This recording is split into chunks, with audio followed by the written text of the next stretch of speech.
একটু জাহাঙ্গীরনগর বিশ্ববিদ্যালয়ে যেতে চাই। জাহাঙ্গীরনগর বিশ্ববিদ্যালয় থেকে আমাদের সঙ্গে যুক্ত হবেন সহকর্মী সিফাত শাহরিয়ার। সিফাত, ভোট গ্রহণ তো শেষ হলো, ভোট গণনার কি অবস্থা? সারাদিন ধরে যে অভিযোগ পাল্টা অভিযোগের কথা আমরা শুনেছি জাহাঙ্গীরনগর বিশ্ববিদ্যালয়ের এই কেন্দ্রীয় ছাত্র সংসদ নির্বাচনকে ঘিরে, সেটি এখন কোন পর্যায়ে আছে? অনেকেই তো ভোট বর্জন করেছেন, একটু যদি আমাদেরকে সংক্ষেপে জানান।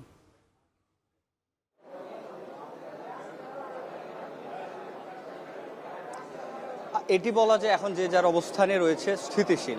আমরা পাল্টা আক্রমণ দেখেছি, অভিযোগ দেখেছি, সংবাদ সম্মেলনে দেখেছি, তবে কিছু জায়গায় দেখলাম যে একই ধরনের অভিযোগ করা হচ্ছে।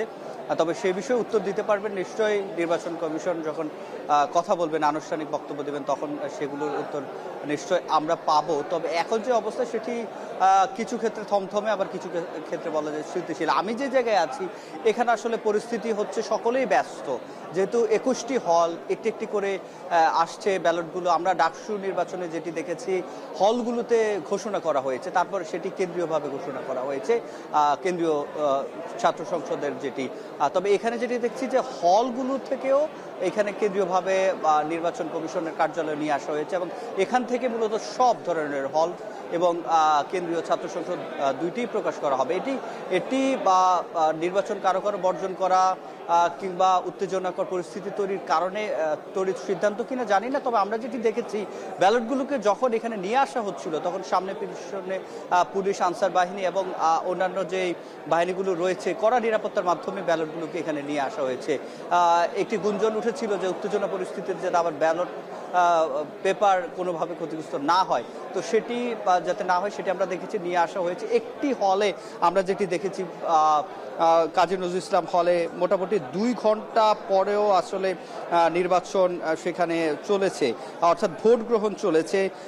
এবং তাজউদ্দিন হলেরও ব্যালট সেটি দেরি হয়েছে। কবি কাজী নজরুল ইসলাম হলে যেখানে 992 জন ভোটার মধ্যে 807 জনই ভোট দিয়েছেন, এবং এই হলটিতে প্রায় 2 ঘন্টা 5টায় শেষ হলেও এটি আসলে শিক্ষার্থীদের এত বেশি চাপ। আমরা তো একেবারে সকাল থেকে ভোট গ্রহণের আগে থেকেই ছিলাম, শুরুর দিকে আমরা দুপুর পর্যন্ত, সে অর্থে শিক্ষার্থীরা, আবাসিক শিক্ষার্থী ধীরে সুস্থে দেখা যাচ্ছে গা এলিয়ে তারা লাইনে দাঁড়িয়েছে, আড্ডা দেওয়ার মতো ধীরে আস্তে ধীরে ভোট দিচ্ছিলেন। কিন্তু যখন দুপুরের পরে যেন সময়টা খুব দ্রুত চলে যাচ্ছিল এবং শিক্ষার্থীদেরও চাপ বাড়ছিল, যেসব হলগুলোতে শিক্ষার্থীরা ভোট দিতে চাচ্ছিলেন কিন্তু সময় চলে যাচ্ছিল, তার মধ্যে একটি এই যেটির নাম বললাম কাজী নজরুল ইসলাম হল, এবং সেটি কিছুক্ষণ এখন পর্যন্ত নিয়ে আসা হয়নি।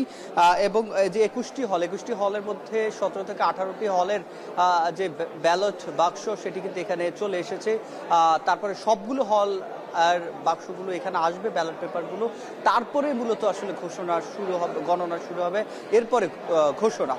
এখন পর্যন্ত তারা যেটি বলছেন, আমরা এখানে যারা দায়িত্বপ্রাপ্তরা রয়েছে, নির্বাচন কমিশনার, তাদের সাথে কথা বলেছি, তারা যেটি বলছেন যে এখানে আগে সবগুলো হলের যে ব্যালট বাক্স সেখানে আসবে, তারপরে মূলত গণনাটি সেভাবে শুরু হবে আনুষ্ঠানিকভাবে, এবং তারপরে ফল ঘোষণা। বেশ দেরি হতে পারে। আমরা এখানে থেমে থেমে স্লোগান দেখছি, জাকসু জাকসু বলে স্লোগান উঠছে, অর্থাৎ যারা উৎসবমুখরভাবে নির্বাচনে অংশগ্রহণ করেছে, ভোট দিয়েছে, তাদের জন্য নিশ্চয়ই ফলাফলটা অনেকটাই তারা ওদের আগ্রহে অপেক্ষা করছে। সিফাত, আপনার কাছে আমি একটি প্রশ্ন রাখতে চাই সিফাত, সেটি হচ্ছে যে এই যে অনেকেই ভোট বর্জন করেছে, আমরা যতটুকু শুনেছি 2-1 শিক্ষকও নাকি তারাও বেরিয়ে গেছেন, তো সেই ক্ষেত্রে এই ভোট বর্জনের প্রভাবে এখন প্রভাবিত জাহাঙ্গীরনগর বিশ্ববিদ্যালয়, নাকি শিক্ষার্থীরা অধীর আগ্রহে অপেক্ষা করছেন ফলাফলের জন্য? এখন আসলে স্রোতটা কোন দিকে?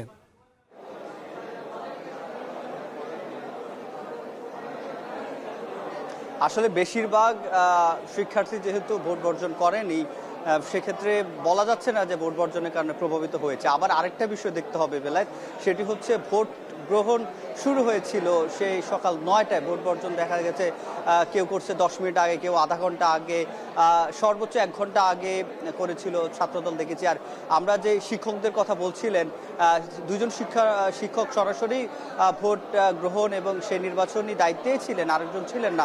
তবে 3জনই একই মতাদর্শের, এবং তারা ভোট পরবর্তীতে বর্জন যখন করেছে তখন ভোট অর্থাৎ 4:30টার দিকে ভোট বর্জন করেছে তারা।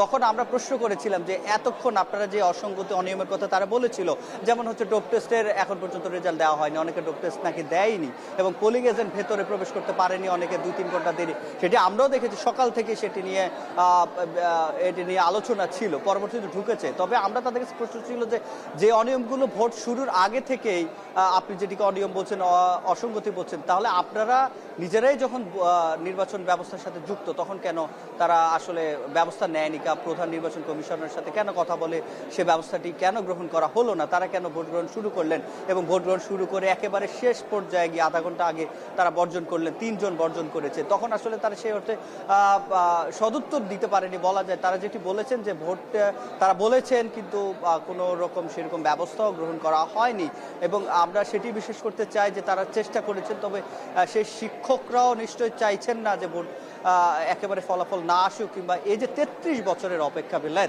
এখানে 3 দশক, এবং আমরা যেটি দেখছি যে এখানে এমন অনেকের সাথে কথা হয়েছে যারা আজকে জাকসুতে আসতে চেয়েছিলেন, শুধু 33 বছর ধরে তারা ক্যাম্পাসে ছিলেন কিন্তু ভোটে অংশগ্রহণ করতে পারেননি, ভোট দিতে পারেননি। তো সেক্ষেত্রে বহিরাগত যেহেতু নিষেধ ছিল, সেক্ষেত্রে তারাও আসতে পারেননি।